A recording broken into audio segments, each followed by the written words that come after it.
All right, this is the copyright disclaimer. The copyright disclaimer under Section 107 of the Copyright Act of 1976. Allowance is made for fair use for purposes such as criticism, comment, news reporting, teaching, scholarship, education, and research. Fair use is a use permitted by copyright statute that might otherwise be infringing. Fair use, fair use, fair use.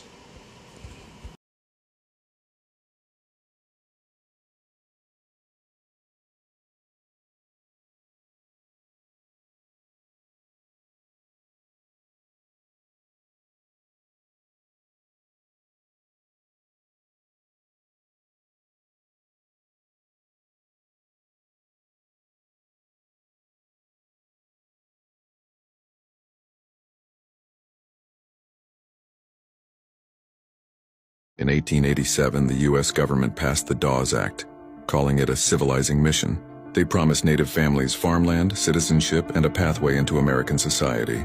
But behind that promise was the most devastating land grab in Native history. The act split tribal land into individual plots, forcing Native people to abandon their traditions, their communal way of life, and their sovereignty. And anything the government labeled surplus was simply sold to white settlers.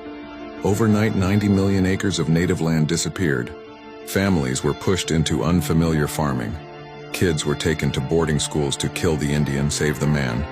And nations that had stood strong for thousands of years were left fractured. What they called assimilation was really erasure, a slow-motion robbery carried out on paper. The Dawes Act wasn't just a policy. It was the blueprint for breaking Native identity, culture, and land. And its damage still echoes today, written across reservations, lost languages, and generations still fighting to reclaim what was stolen. If you want to understand why so much indigenous land was lost after the treaty era, you have to understand the Dawes Act of 1887. After reservations were created, the U.S. government introduced a policy that changed everything. Instead of tribal nations holding land together, the Dawes Act forced land to be divided into individual allotments, usually 80 to 160 acres per person. Anything not assigned to an individual was labeled surplus land. And that so-called surplus, even though it came directly from reservations, was open to settlers, ranchers, railroads, and corporations. This single law caused the loss of 90 million acres of indigenous land. The goal was clear: to break up tribal nations by ending communal landholding and forcing Western-style individual ownership, a system that did not match indigenous governance, culture, or values.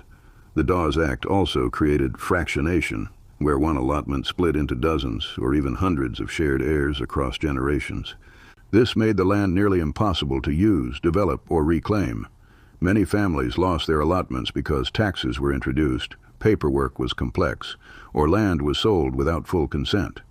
By the early 1900s, reservation maps looked nothing like the original treaty lands. Huge portions were gone, not by war, but by policy. If you want to understand why the land back movement exists today, it starts here, with the Dawes Act. Follow for more real stories from the Dakota homelands.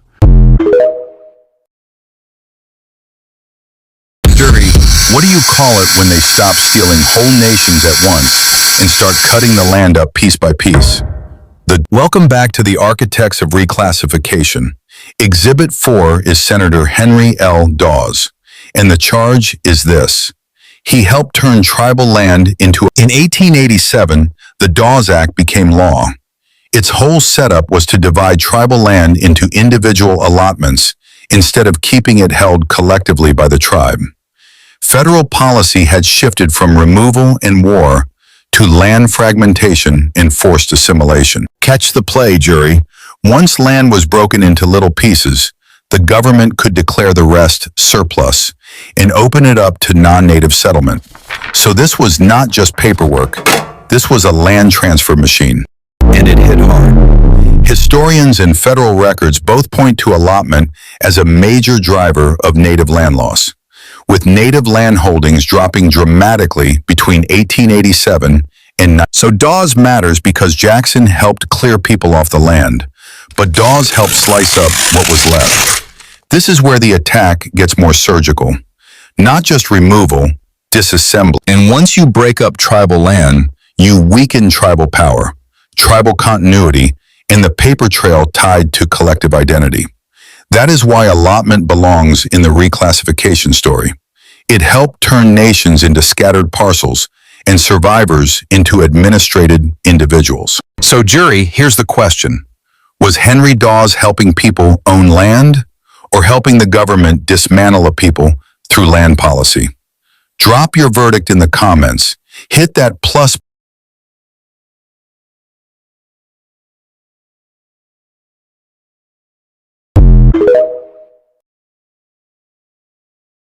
If your family disappeared from tribal records after 1900, pay attention. Ladies and gentlemen of the jury, we've shown you the doctrine, we've shown you the method, we've shown you the first reclassification. Now we show you the consequences.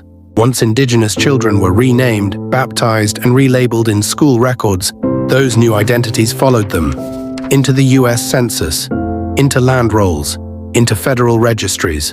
And when the Dawes Act of 1887 broke up tribal lands into individual allotments, eligibility depended on one thing: recognition as Indian on paper. If you were listed as colored or Negro instead, no allotment, no land, no treaty protections, no inheritance claim. That land didn't vanish. It was declared surplus and open to settlers. So understand this clearly. Boarding schools didn't just erase culture, they cleared the legal pathway for land redistribution. First, remove the child. Second, remove the identity. Third, remove the land. That is the pipeline. This is where the schoolhouse connects directly to the paper genocide protocol. Exhibit C4 rests. Hit that plus button so you can follow the case.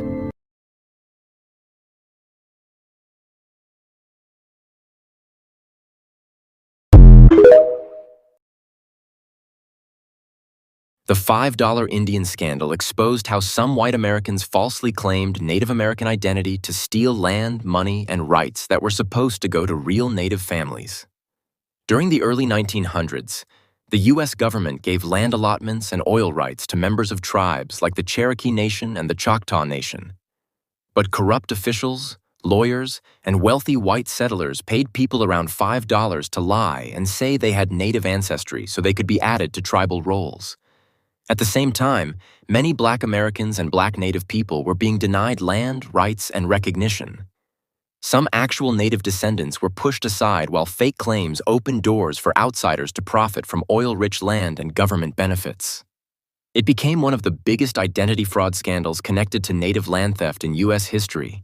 The story shows how greed and racism worked together during that era, using loopholes, fake records, and corruption to keep wealth and land out of the hands of Black and Native communities. A lot of people still don't know how deep these schemes really went.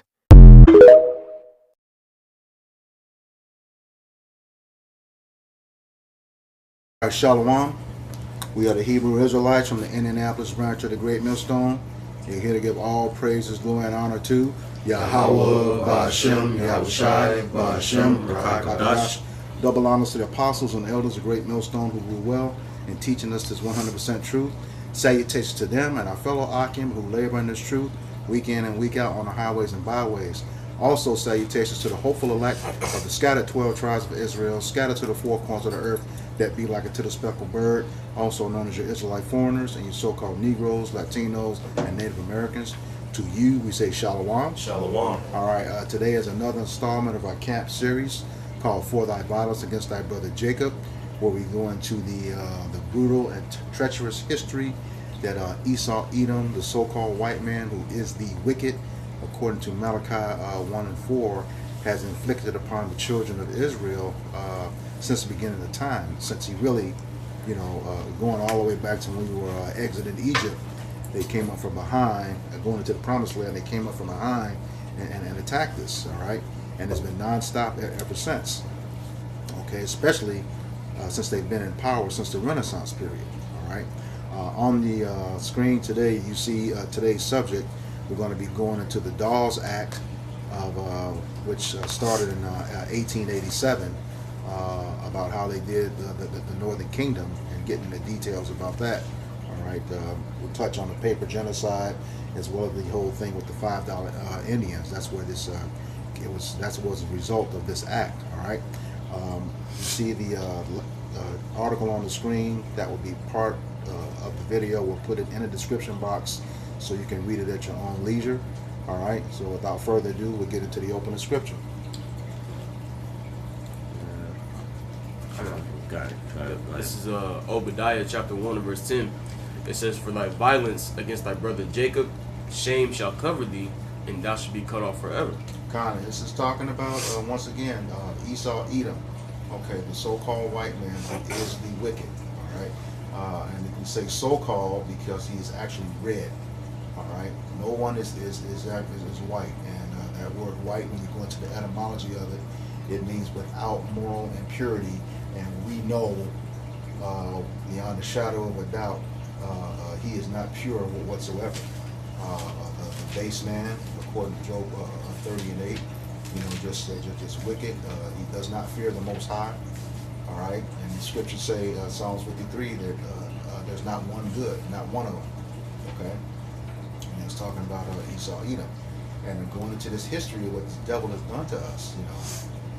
Massacres, stealing of land, changing of identities. That's what happens here in this story. They changed it. They reclassified the Israelites so that they could take land. All right. So and it says because of his treacherous acts against us, his shame is going to cover him. And that's what's happening right now. Esau, Edom is being exposed by, GMS 365, 24/7, 365, around the clock. All right. And then on top of that, what you have, which is a phenomenon within itself, his own women, is starting to out on his behavior and his history. Okay. And then because of that, like I said, he shall be cut off forever. Yes, you are going to extinct, according to the scriptures. You will be going extinct after you serve twice as slavery, twice as long and twice as hard as we did. And it is going to be brutal. Okay? Brutal. It won't have the weird stuff like you did, the butt breaking, it's going to be done in righteousness, but it is going to be brutal. All right? So just get ready. This is John 10 and 10. It says, "The thief cometh not but for to steal, and to kill, and to destroy." So like the brothers 1 and 2, that's all this devil has done ever since he chased us out. All he ever done was steal, kill, and destroy from our people. Destroyed our people as a heritage, destroyed our people as really we are royalty, man. We are royal priesthood unto Yahweh Shema Shai, as the scripture says. He took all of that away from us. He took all of that by taking our heritage. He took that self-awareness away from us, as a people. And we've been raised up to believe that we came from monkeys. That craziness went. We've been raised up to think we were just wild animals running around, man. And that has been the perception of the rest of the world. Of what this devil has perceived to us, to everybody. So that's all he does is to come and steal, kill, and destroy. Everything he touched crumbles. Everything he touched turns into destruction, man. Even when he go up against the rest of the nations and go into their lands, he doesn't do nothing but destroy it, man. He's the author of it. No, I was just going to say, we talk about this often. In these videos, he does a lot of projection. Yeah. Okay, and science has found that they're closer to monkeys and stuff than it's not even us. It's them. They're the ones who have tails. A lot of them when they're born. So, but enough on that. Anything else before we get started? Okay. Let's go ahead and get into the article. Like I said, you see it on the screen. A link to this article will be in the description box of the video. So we'll go ahead and get started. It says, what was the Dawes Act? It says the Dawes Act, sometimes called Dawes Sovereignty Act or General Allotment Act, passed in 1887 under President Grover Cleveland, allowed the federal government to break up tribal lands federal government aimed to assimilate Native American into mainstream U.S. society by encouraging them towards farming and agriculture, which meant dividing the tribal lands into individual plots. Only the Native Americans who accepted the division of the tribal lands were allowed to become U.S. citizens. This ended in the government stripping over 90 million acres of tribal land from the Native Americans, then selling that land to non-Native U.S. citizens. And we say every time, Jake is looking for reparations from the government, and right here in this first paragraph, it is evident you cannot ask the people for reparations who put you in position to need it anyway. There's a reason why they did that, to serve them on purpose. Okay? Yeah, precept? Yeah. It's book of Micah, chapter 2, and verse 1. It says, woe to them that devise iniquity and work evil upon their beds. When the morning is light, they practice it because it is in the power of their hands. In verse 2, it says that they covet fields and take them by violence, and houses and take them away. So they oppress a man in his house, even a man in his heritage. All right, so you know that verse 1, all right, it went into how it says, woe to them that devise iniquity. All right, because you know, Esau, that's pretty much all they're known for, man. All right, when you're devising something, you're coming up with a plan. All right, and their plans are concerning wickedness, man. All right, and iniquity. All right, and it said they work evil upon their beds, man, because they, like the scripture we just read in John chapter 10 and verse 10. All right, anything that Esau puts his hand to do is something wicked and evil, man. All right, and it may not seem that way up front, but Esau, Edom, they always have an ulterior motive, especially when it comes to dealing with the Israelites, man. Precept. All right, it says when the morning is light, they practice it because it is in the power of their hands. So we understand that Esau, Edom, all right, he's currently in power, man. All right, according to Job 9 and 24, the earth was given unto him. All right, so what he's choosing to do with his power is to be wicked, all right, and to destroy the nation of Israel, man. Ultimately, because he wants that birthright back. All right. In verse 2, it says, and they covet fields and take them by violence, and houses and take them away. So they oppress a man in his house, even a man in his heritage. And you know, that's pretty much what we're going into. All right. They covet fields and take them by violence, man. Esau was given, all right. Pretty much the power over the world, and that's not enough for him, man. All right, Esau has to take everything, man. All right, and you know when it goes into violence, that's not always something that's done physically, man. All right, he can commit violence by any means, man. All right, yeah. Even like recently when they went after that pipeline a few years ago. They just told those people, you gotta go. We gonna do. He said, "What is this? You can't build a pipeline here. This is our sacred land." And Esau wasn't trying to hear that, man. You know, and it's the same thing they do now. They take 90 million acres is a lot of land. Yeah, that's a lot of land. And like Brother Barnes was going into throughout the article, in those times, Esau was going and claiming that they were Native Americans. They were going under that, claiming they were Native Americans under that lineage to get that land, to covet that land, so that Jake and and niggas Latinos, Native Americans couldn't get it. right. So they were identified as so-called Indians to keep the land within their people. Because like you said, I'll just expound on what you said. He said even a man and his house and his heritage. Okay, we know that can be a physical house as well, but you're also known by the house of your fathers, which is your heritage. And then going to what you just said, that's exactly what they did. Oppressed the man in his house. Okay, you took away his name, taking away Indian and reclassifying it with a Negro or color, so they could use that to call that land a surplus and sell it off to these people who claim to be the people they just reclassified. Right. So, yeah, this is the devil, man. I got a precept. I was going to say he do a diligent search. Yeah. It's like Like you said. This is the book of Psalms 37 and 12.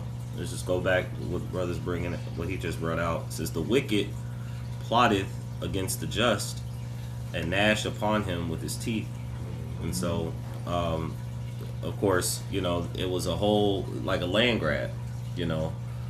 They seen the land in which the natives had.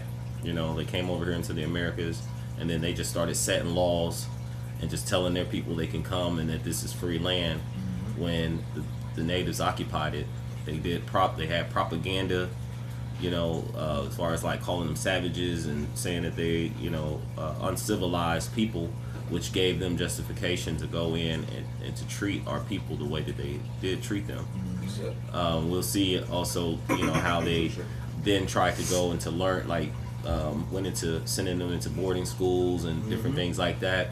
And you'll find, we'll touch on it in the reading, but you'll find that when they started to give some of the land back, that over a process of time, these children that was receiving this land didn't know how to till the land and the farming, so you educated them in your system to then put them back out there to not be able to use the education than what you were giving them, and the land was like horrible land. So they once owned all these acres to now narrowing it down to small pieces of real estate, to then not even, and then real estate is not even something they could even work on. So you plotted against them and you set these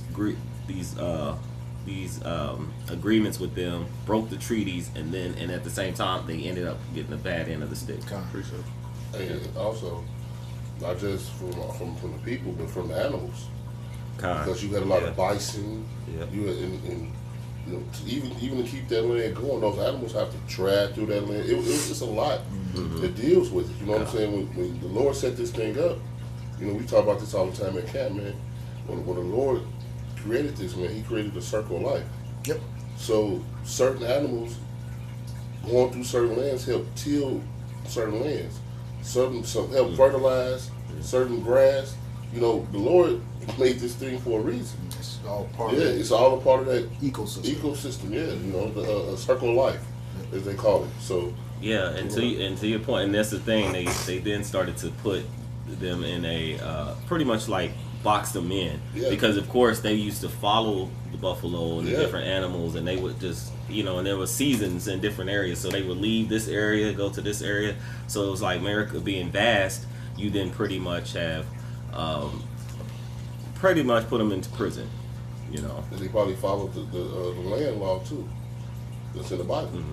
They would, like you said, they would travel with the buffalo, so they'd probably be somewhere for a few years, leave their land, go over somewhere else, and, because that's a lot of land. Like I said, we can travel 50 acres and we don't have to till this land for 6 years. We can do it over here. When we come back, they did a number on them, man. And, y'all got it. If I may make this point real quick, you brought out that Micah 2, 1 and 2, oppress a man, even a man in his house and his heritage. What you just said, Ron, you got to remember, it was Jake, who taught Esau how to farm and agriculture. So by them doing that, once they wiped out those generations, they taught them what they wanted to learn, and then it was all messed up because they didn't have their ancestors to teach them that, for the most part. So they gave them the BS land that they thought they could work and they couldn't. So that's all I have. You got Precept. This is Psalms 55 and 21. To the back of your point, it says the words of his mouth were smoother than butter, but war was in his heart. His words were softer than oil, yet they were drawn swords. And that brought this out to back up your point. There they come with decrees, bringing it to the people, making treaties, and ended up breaking them. And the people that they broke the treaties with, end up getting a short end of the stick. And this has been Esau Edom's way of dealing ever since they came into power. That's why the scripture said what in Sirach, said it not by thee, at least seek to overthrow thee and take thy seat. So what we know in times past in the history, Esau, he's come to the children of Israel, with smooth, lying words, making it seem like it was for their benefit, making it seem like they was gonna get some sort of a good end of the deal. But at the end of the day, it always ends up going south for the children of Israel, man. I had some. Yes, more. No, that's it. Kind of, real quick, this is Proverbs chapter 23. I'm going to read verses 10 and 11. It says, remove not the old landmark, and enter not into the fields of the fatherless. For their Redeemer is mighty. He shall plead their cause with thee. You know, and also, you know, the term fatherless, right, that's a term throughout scriptures that have been placed upon the children of Israel.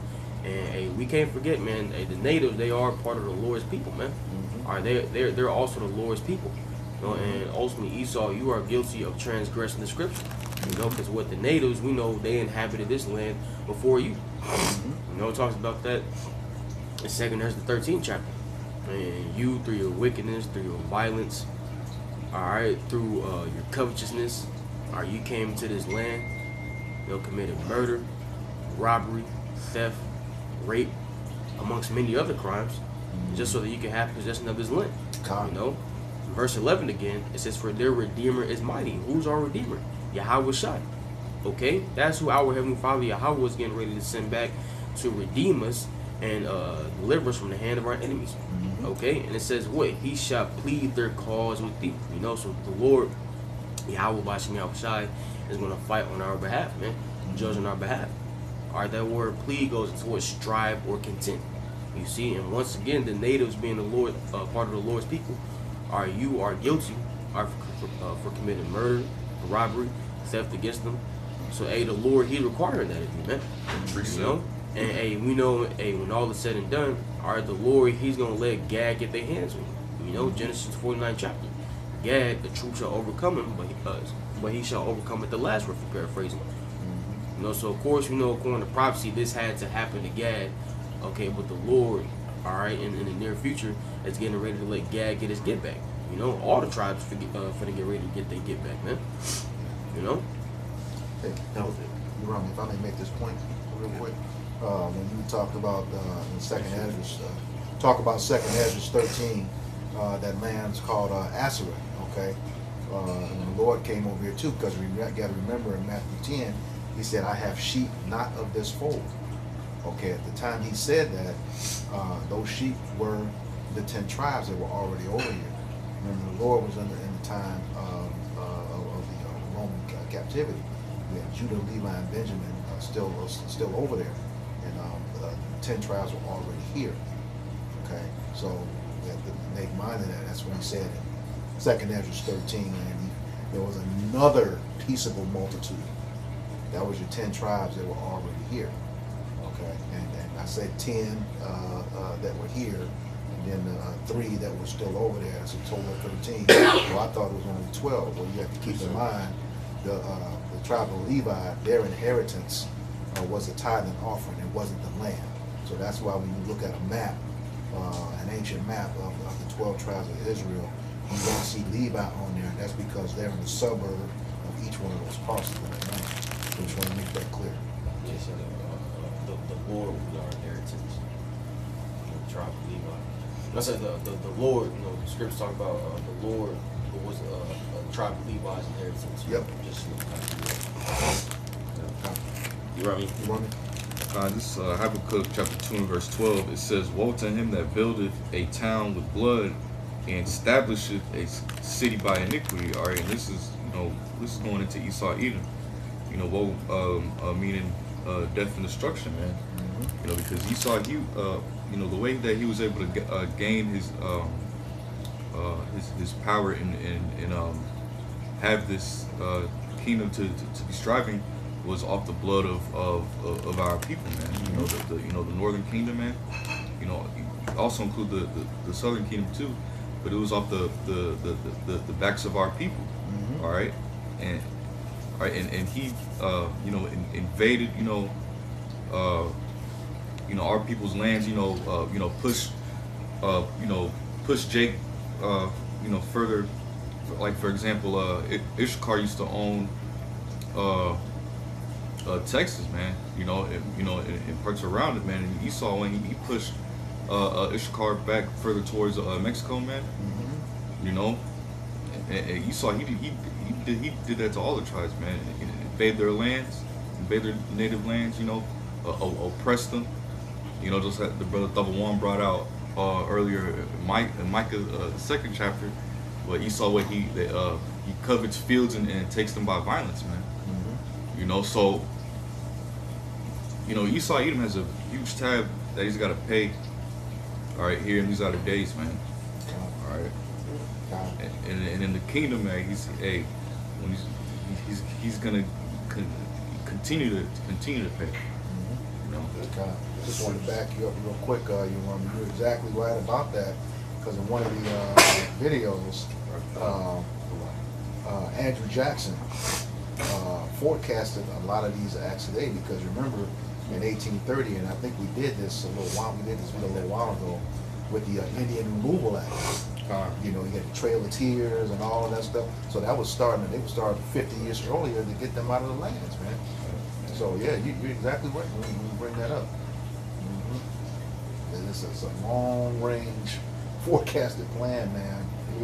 Messing Jake up, you know. It was like an operation. Yeah. Pretty much. This thing of theirs was strategic. Mm-hmm. You know, even to the bank loans, and even up to this day, man, this devil has strategically planned to keep our people down. Yep. You know, through his programs, through welfare, through housing, through education, through it all. Mm-hmm.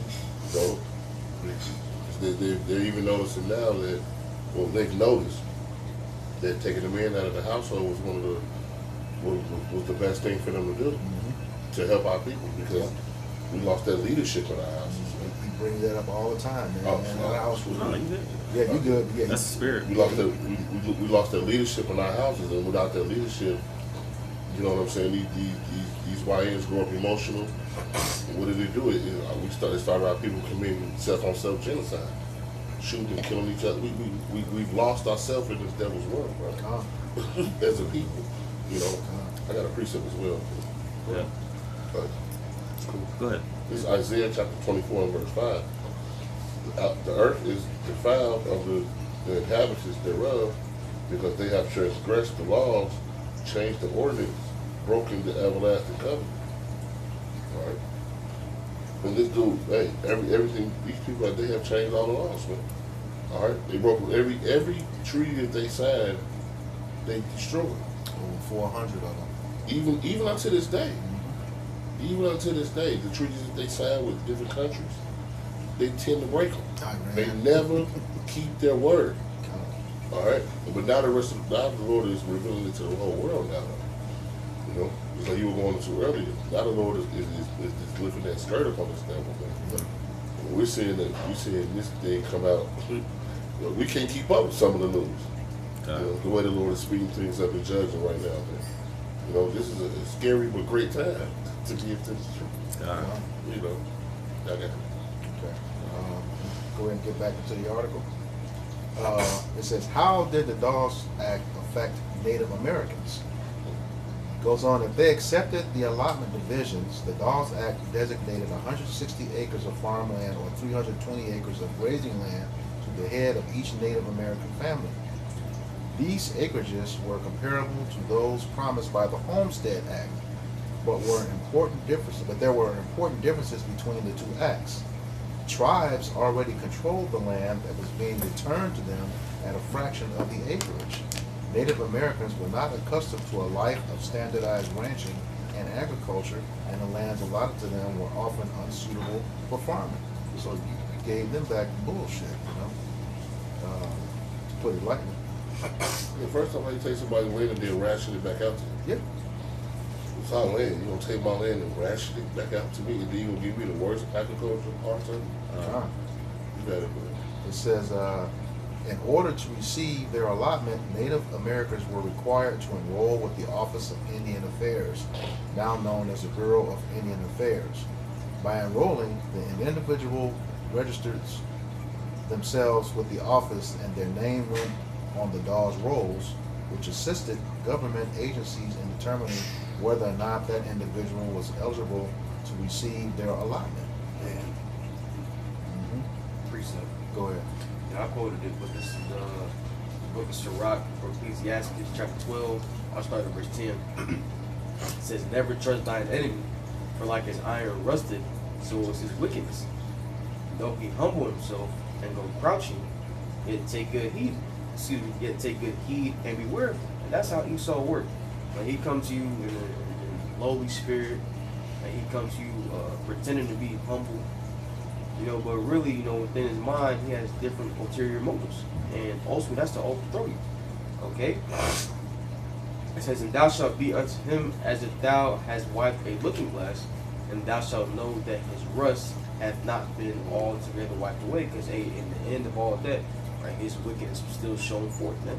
Right, his true intentions were still shown forth. Okay, because that's wicked right there. For you to steal land and then come up with an unrighteous decree, and through that unrighteous decree that they registered through, it's not even certain if they're going to receive a certain allotment of that land. Let's say verse 12, set him not by thee, least when he hath overthrown thee, he stand up in thy place. Neither let him sit at thy right hand, least he seek to take thy seat. And is that not what happened? All right, our people, our native brothers, right? They had their land stripped from them, and they were pushed into certain areas that weren't suitable for them, man. It says, and thou at the last remember my words and be pricked therewith.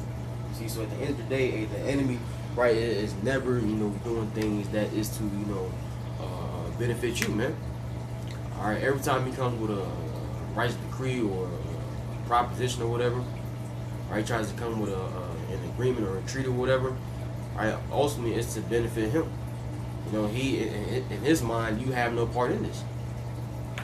He wants to completely take what you got, man, and use it for his benefit. Let me link up with him real quick. This is you have more?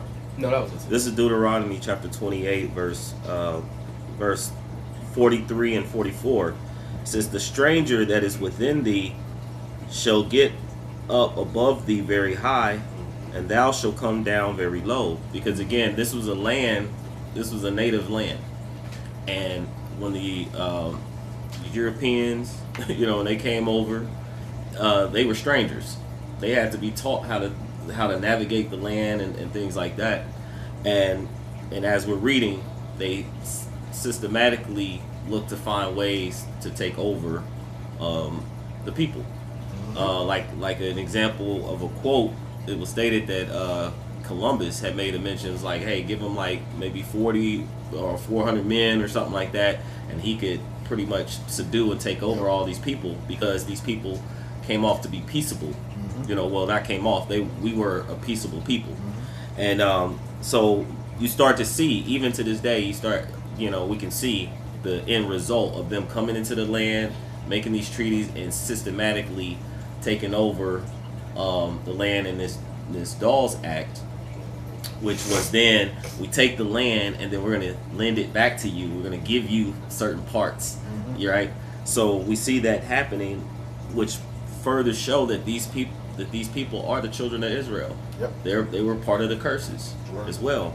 And it says, he shall lend to thee, and thou shalt not lend to him. He shall be the head, and thou shalt be the tail. So how quick that our people, over a process of time, and they just didn't sit down and take it. Our people fought, to try to keep this land, keep the heritage and things. But this was all through the spirit of Yahweh Shem Yahushai.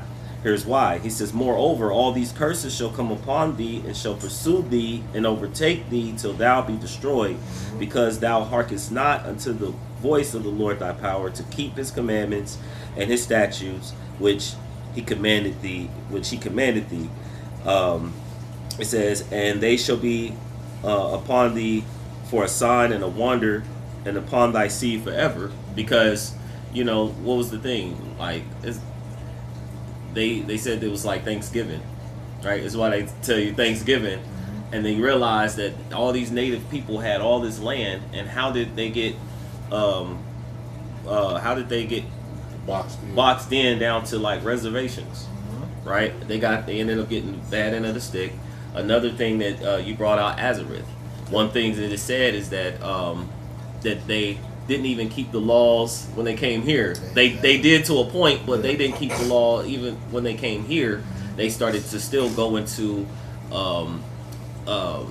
blood sacrifices and things like that. And Apocalypto is like an example movie of like some of the things that they were doing when they were over here. So the Lord, again, it was all prophecy that they would be over here. Then of course the native or the so-called blacks, you know, Judah, Benjamin, Levi, eventually become over here, because in Jeremiah it tells you that they would be oppressed together. Yep. And so, and then and this would be the high concentration place in which the people would be gathered, you know, or salvation, you know, or be here in the Americas. So it's all for prophecy to play out in the end, you know. Yeah, y'all got it. Yeah, you said that because he said these people are so. These people, pretty much, he said they were so nice they would be easy to conquer. I got the You got the quote? Yeah. Con. I'll read it real quick. It says, they brought us parrots and balls of cotton and spears and many other things, which they exchanged for the glass beads and the hawk's bills. They willingly traded everything they owned. They were well built with good bodies and handsome features. They do not bear arms and do not know them. For I showed them a sword. They took it by the edge and cut themselves out of ignorance. They have no iron. Their spears are made of cane. They will make fine servants. With 50 men, we could subjugate them all and make them do whatever we want. You know, that's how they was looking at the Native Americans, man. Yep. All right. Hey, they like we was going into earlier, man. They our people, they was living off the land. All right, and they didn't have no need for all this extra shit Esau was talking about, man. Right. All right, but he came over here and took advantage of our people, man. All right, took the land. All right, divided up something that don't even belong to them, man. All right, but like the brother Barra was going into, it was all for prophecy's sake, but that still goes to show you that wicked, evil spirit Esau has towards the nation of Israel, man. All right. So and just to show, like in the curses, you know, different parts in Deuteronomy 28, they happen, you know, to different tribes at different points of time. So, you know, it's not an all black thing, you know, the so-called. You know, it's the whole nation. So when you look at these different tribes, you find that even too from the language that was taken, you see that a lot of them were, you know, taken by the captors. You know, and we ended up speaking their language. We ended up going into their customs, which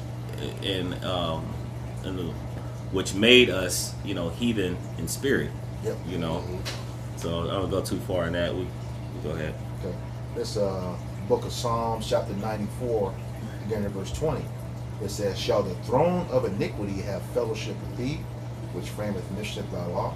So what it's saying is, you know, the king of sin, you know, Esau, Edom. Did I say that right? Heathen in spirit? Is it flesh? I want to make sure we clarify that. Okay. Yeah. I just want to, okay. Go on. It says, Psalms 94 and 20, "Shall the throne of iniquity have fellowship with thee, which frameth mischief by law?" You know, like you were saying, you know, this was all about them.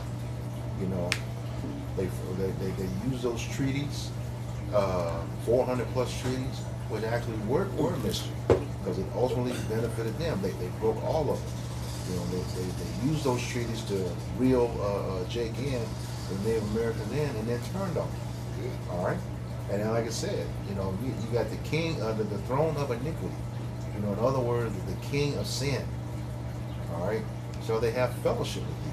Going back into Sirach chapter 12 that you mentioned. No, you never trust your enemy. All right? It says, they gather themselves together, verse 21, "They gather themselves together against the souls of the righteous and condemn the innocent blood." They did a whole lot of slaughtering to take that land too. It wasn't just an act. You know, like we were talking about in the car on the way here. You know, that Andrew Jackson and that Indian Removal Act was horrible, man. You know, they had Jake, you know, out there dying out there in those harsh winters. You know, so on and so forth. Okay, it says, verse 22, "But Yahweh B'Shem Yahushai is my defense, and my power is the rock of my refuge. And he shall bring upon them their own iniquity, and shall cut them off in their own wickedness. Yea, Yahweh our power shall cut them off." So, like you were saying earlier, you know what I mean? there's a huge tab they gotta pay, man, for what they've done. You know, we're on video 227 right now. That's still just scratching the surface of everything that this devil has done. You know, we haven't, you know, we're just at the tip of the iceberg in terms of all this stuff that he's done. So there's gonna be a huge tab, man. Yep. Just we're gonna switch it up just a little bit because you post the article in the description, so you can go in if you want to read more on this article. You go in and click on the link, read a little bit more in depth. As far as I know, we touched on a big portion of what was going on, but what I would like for us to do is someone can go ahead and grab the Trail of Tears. Just do like a brief description of the Trail of Tears. The other thing we talked on, the pepper genocide, $5 and somebody grabbed the $5 Indian. Let's hit on those real quick. I got the pepper genocide. Go ahead. And speak up. So, excuse me. It says here from Google AI. It says paper genocide is a systemic erasure of a group of people from official historical and demographic records, like censuses, to make them disappear on paper. By intentionally altering, destroying, or misclassifying documents, governments or colonial powers can legally extinguish a culture's identity without mass casualties. Since the term is predominantly used in a North American and Caribbean context. It says indigenous erasure. It famously occurred during colonization. For instance, early Puerto Rican censuses went from listing thousands of native people to absolutely zero in just a few years, officially declaring the indigenous population extinct. It says here the Racial Integrity Act and the precept.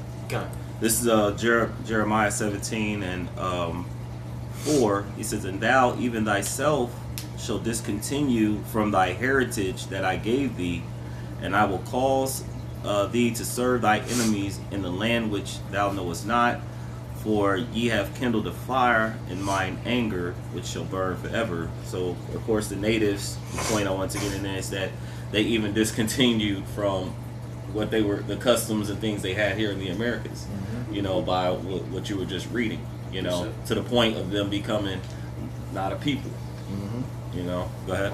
That if I may add, you know, he said, "I will discontinue thou, even now in your heritage." You know, that was a prophecy. Because Jeremiah was in the Babylonian captivity. He knew who he was. You know, that was a prophecy that you know, in his next generation, and those that came after wouldn't know who they were. Right. He knew exactly who he was. God. Yeah, so. Okay. This is Psalm chapter 83. The point is in 4. I'll start at 1. It says, "A song or psalm of Asaph. Keep not thou silence, O Yahweh B'Shem Yahushai. Hold not thy peace, and be not still, O Yahweh B'Shem Yahushai." Because what? You know, we waiting for the Lord to redeem us from the hand of our enemies. You know, hey, the Lord, He's seeing everything. You know that the heathen nations are doing unto us, beginning with Esau, even so-called white men. And, hey, we complain to the Lord to ultimately avenge us of our enemies, man. You know, verse 2: "For lo, thine enemies make a tumult, and they that hate thee have lifted up their head." You know, which tumult basically goes like, you know, the war cry. You know, and ultimately all these nations, beginning with the nation of Edom, are against us, man. Verse 3: "They have taken crafty counsel against thy people, and consulted against thy hidden ones." Right, the hidden ones of the Lord being the Israelites, or the so-called Negroes, Latinos, and Native Americans. And what they have taken crafty counsel to ultimately what? You know, keep us in a lower state. You know, really, man, the next verse I'm going to go on and speak on it. Verse 4: "They have said, Come, and let us cut them off from being a nation." You see, and ultimately these heathen nations have banded together with one goal in mind, and that's completely cut us off from being a nation, man. Go get us up out of there. Yeah. Read the last part. Yep. The last part, that was the point. It says that the name of Israel may be no more in remembrance. So, you know, Esau trying to erase, you know, the natives from the history books, you know, classify them as a no people, you know. That's them, you know, making a nation of Israel of no remembrance, man. Yeah. Go back to reading that, the paper. kind. It says here the Racial Integrity Act. In the United States, a prominent example happened in Virginia. From 1912 to 1946, a state registrar named Walter Plecker intentionally reclassified Native Americans and multi-racial black individuals as simply colored on birth and marriage certificates. So that's why I showed that we've mixed in, you know, and they just put that one blanket statement, you know, black, which we understand that that's like to be void of light, and wicked, evil, you know, which that's a projection that Barzal brought out earlier, you know, that they placed upon our people. Do you have more? To this, yeah, I got some. I was gonna say real quick if I may, because that's why it talks about in Hosea, the first chapter, in the land where it was said unto you, ye are not my people, and there shall be said, you are the sons of the living God. Because here in the land of America, we've been called everything but Israelites. Yep. Going back to the curses, Deuteronomy 28. 37, verse 37. Yep. We've been called blacks, Hispanics, Native Americans, Puerto Ricans, so on and so forth, and even down to the slurs, niggers, Spanish, coons, wetbacks. All right, these heathen nations have called us everything but Israelites. They know we the Israelites, okay, but they not calling us Israelites, man. They calling us everything but that. Let me get it real quick. This is Deuteronomy, which causes confusion. This is why we call it Babylon, all right? This is Deuteronomy chapter 28, verse 37. And thou shalt become an astonishment, a proverb, and a byword among all nations, whither the Lord shall lead thee. Just to make it to your point. Yep, and here in the land of America, because what? We've been scattered throughout the 4 corners of the planet Earth, you know? But here in America is where the mass bulk of the Israelites have been scattered to. So, hey, everywhere we go, you know, hey, the heathen nations are looking down upon us, you know, mocking us. You know, we become a proverb and a byword. You know, we're in the places we've been scattered to. You know, hey, we're pretty much a laughing stock right now. Yeah. What that Job said, they spit in our face. Yeah. We're the scum of the earth to the rest of everybody else. Even when even like when so-called Africans and other nations come over here to America's, man, they already have a fucked up thought about us. Yeah. You know, because it's taught around the world that we are just these savage people who kill each other off, you know, but it's not taught how we got to this place of where we at. We're only, what do they say? The word I'm looking for. We only the splash on the wall, without the whole mosaic. We just they only serve the splash of it. That's all that people see when it comes to our people, man. You know? Who got the? I was just saying, just to his point, y'all ever seen? There's a Vietnam video that goes around where you got these brothers talking about when they went over there. It's like, we over there, and the first thing these people do is call us nigga. How they know to do that? How they know to do that? I'm putting the group. Right. But yeah. Yeah. Who got the Trail of Tears? I got a brief summary. Okay. This is the Trail of Tears in Britannica. It says, the Trail of Tears in U.S. history, the forced relocation during the 1830s of eastern woodland Indians of the southeast region of the United States, including Cherokee, Creek, Chickasaw, Choctaw, and Seminole, among other nations, to Indian Territory west of the Mississippi River. Estimates based on tribal and military records suggest that approximately 100,000 indigenous people were forced from their homes during that period, which is sometimes known as removal era, and that some 15,000 died during the journey west. The Trail of Tears invokes that collective suffering those people experience, although it is most commonly used in reference to the removal experience of the Southeast Indians, generally in the Cherokee Nation specifically. The physical trail consists of several overlands routes and the main water routes, and by the passage of the Omnibus Public Lands Managed Acts in 2009, stretch some over 5,045 miles across the portion of 9 states: Alabama, Arkansas, Georgia, Illinois, Kentucky, Missouri, North Carolina, Oklahoma, and Tennessee. You want me to keep going? No, that's good. That's good. I got some. This is back in Deuteronomy. 28 verse 31. I know you're talking Trail of Tears, but it's just something that came to mind. It says, "Thy oxen shall be slain before thine eyes, and thou shall not eat thereof. Thine ass shall be violently taken away from before thy face, and shall not be restored to thee. Thy sheep shall be given unto thy enemies, and thou shall have none to rescue them." Because you can look up pictures of buffalo during the time that we're speaking, and I've seen pictures where they had stacks and stacks of buffalo just like dead on top of like the carcass and like the on top of each other. Yep. Maybe you can find something, a picture or something like that, or an article, like, you know, we can stitch it in as well. So though this also happened, like, again, to all the tribes had some form of this happening. They have their land taken away, the vegetation and all being devoured by the enemy. They're telling their people, you know, the Edomites are telling them to come and take the land and just go and settle in these places. And the places in which they go settle, they're taking the sheep. They're stealing from the people, the natives in the land, and so they're just seeing all their stuff just being gobbled up. Mm-hmm. Do you want the $5? Yep. Okay. Yeah. You can speak on it. Go ahead. Okay. On the $5 Indian, asked a question. This is Google AI again. What is a $5 Indian?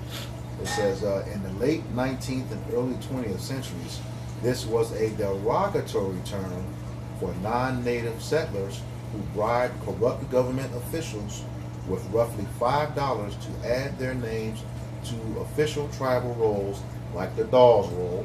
Okay, the goal was to fraudulently claim land allotments intended exclusively for Native Americans.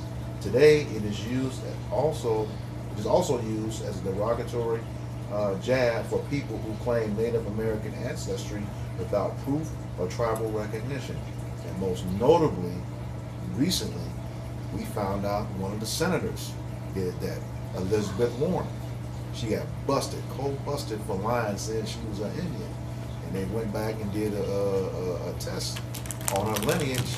She's a $5 Indian. She ain't nothing. She's an Edomite.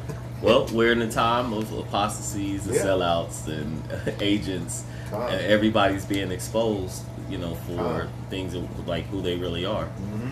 Yeah. And so pretty much, what this was doing, either they were trying to assimilate or integrate us into them. All right. You have some more on that? No. Like I said, a lot of those lands that they took and destroyed were sacred lands. They had a lot of our history.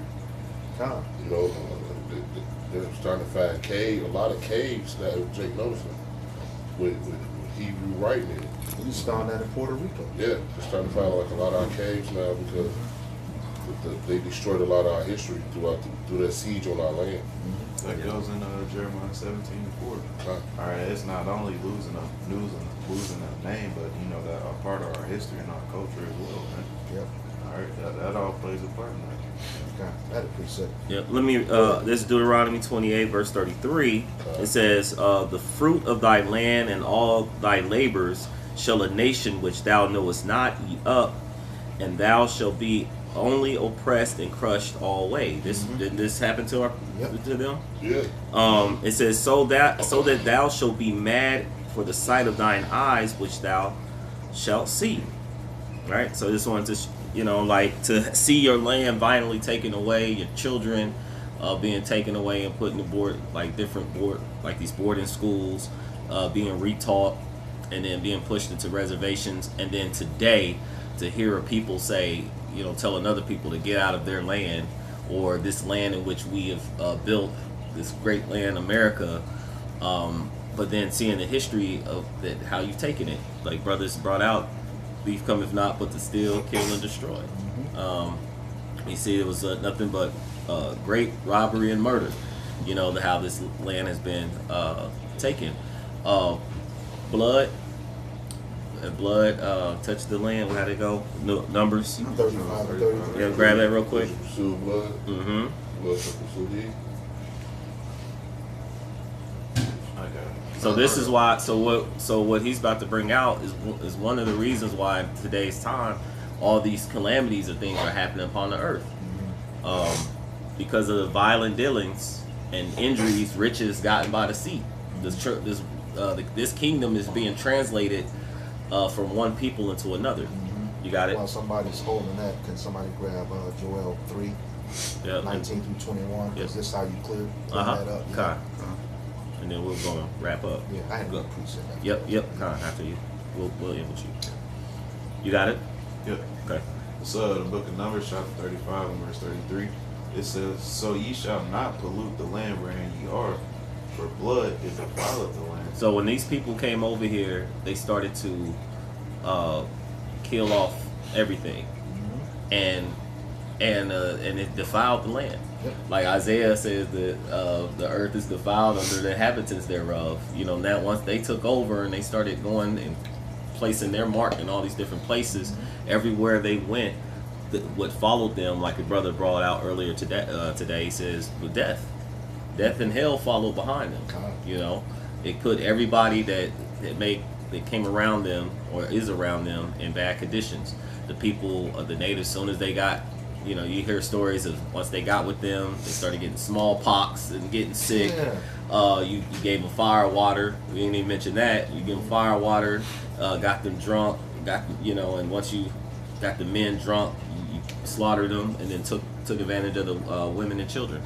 So it was a onslaught. That's why he said, and they would only be crushed always, continuously, even to this day.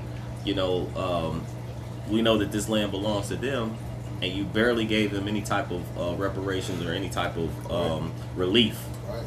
You know, and they're on the reservoirs, you know, drinking, like it's like as I heard somebody mention, it's like drinking, you know, like alcohol, rubbing alcohol, different stuff, like, you know, the type of stuff that they're actually, the conditions that they're actually in. And then it's been said too, like the women's been snatched up in high levels, you know, and trafficked, you know, as well. You got to finish that off. Yep. It says, and the land cannot be cleansed of the blood that is shed therein, but by the blood of him that shed it. So your blood has to be shed, you know, like the brothers just said, it says, since thou has not hated blood, blood shall pursue thee. Mm-hmm. So this is why all these things are happening on the earth, in America, well, ultimately the whole earth, because what? The earth has been given into the hand of the wicked. And the wicked has been exposed, and now we understand why we're in the situations that we're in, because it's the rulers of the land. So no matter how you want to splice it and blame the so-called blacks, Hispanics, and Native Indians, it really, when Yahushua returns, he's going to see that his people are found in your hands, not the other way around. And so he's going to deal with you accordingly. And if you be found, a man is stolen, and they're found in your hand, the wages of that sin, you know, is death. Yep. You know, you got. Got Joel. I got Joel. Okay. This is Joel 3 and 19, and it reads, Egypt shall be a desolation, and Edom shall be a desolate wilderness. That's that Egypt is, you know, the house of bondage, which is America. That's what it means, all right? And Edom shall be a desolation. You know, that's going to not only you as a nation, but all the lands that you have, all right? For the violence against the children of Judah, because they have shed innocent blood in their land. See, that's what links up with that Numbers 35 and 33. Okay, for their violence against Judah, which is the southern kingdom at that time. This stuff was horrible. You know, we've been covering this every week. All right. But Judah shall dwell forever, and Jerusalem from generation to generation. Judah dwelling forever, Judah from generation to generation. That's that immortality. Okay, that's when we have the law, statutes, commandments on our inward parts, and we have that spiritual power. We will return back to the gods that we were. And you got to ask yourself, since you search the scripture so diligently, what are you going to do against people that can't be killed, that have all power? And they're going to be on your ass like white on rice. You got a major problem coming. I don't think you have thought of that. Okay? It's going to be horrible for you when some of us gonna have that spiritual power on this side, just to give you a taste of what's gonna happen. All right, go ahead. Verse 21, for I will cleanse their blood that I have not cleansed, for the Lord Yahweh Shem Yahshua dwell in Zion. God, see, and that again has to be cleansed by the blood of him that shed it. That's the only way that's going to happen. All right, and like the Lord said in Ezekiel 25, by the hand of my people, he's going to destroy you. All right, he's going to exact his vengeance. And remember, like the scriptures say, hey, he works through his prophets, man, and that's some power that. Y'all you have no idea what you've done. Okay, but you're gonna learn real quick. I have this final precept. Yep. Okay, we're gonna close out here. Yep. Yeah. Again, this article, it goes on. It talks about assimilation, integration. That's not going to happen. This is Deuteronomy 7:6. It says, "For thou art a holy people unto Yahweh Bashem Yahushai thy power. Yahweh Bashem Yahushai thy power hath chosen thee to be a special people unto himself, above all that are upon the face of the earth." Where there's integration or assimilation, it doesn't work. You try to integrate with something or assimilate with something, we have to bring ourselves low to do that. That's not what the scripture says here. We're above everything that's on the earth. Okay, the Lord himself said, give not that which is holy unto the dogs. Okay, because dogs are the heathens. Cast not your pearl before swine, lest they trample over thee. You can't give away your heritage. You can't integrate people into your heritage. It don't work. It's only for us. Like the scriptures say, he chose one people that he gave a law unto. Okay? And that puts us above all. Every nation's supposed to look to us according to Deuteronomy 4. A great nation with law, statute, and kingdom. That's us. That's only us. Yeah. All right? Well, just to back you up, Deuteronomy 28:1, "And it shall come to pass, if thou shalt hearken diligently unto the voice of the Lord thy power, to observe to do all his commandments, which I command thee this day, the Lord thy power will set thee on high above all nations of the earth."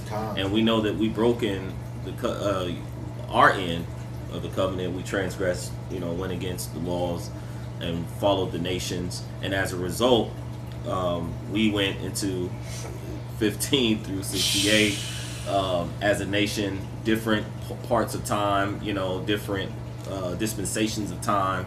We were hit with these many things, and then Deuteronomy 28, going back to tribes, they also were sent.